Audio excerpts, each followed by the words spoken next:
I will go to your number. If you love me now, put me home. Okay, mukazi wo.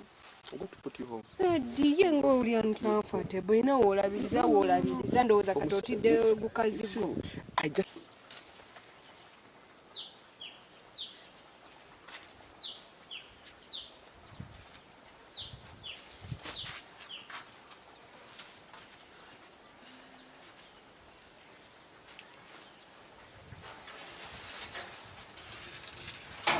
Ngoise wafonda. Kulekayo. Wandibadde oyisoomi. Naye leero obukungu olese butono. Kugamba gyebiri.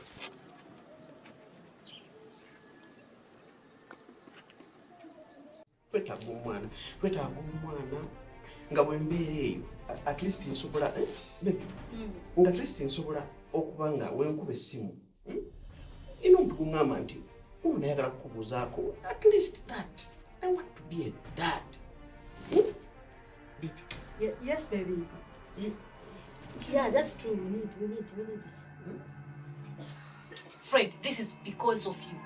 This is all happening because of you. You've just ruined my future. My dad is going to look at me like trash, like I'm nothing. How? When do I don't listen to you?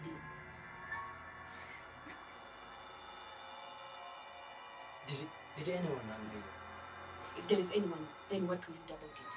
Because if there is anyone to blame here, it is you. Fred, I don't even think I can hide it anymore.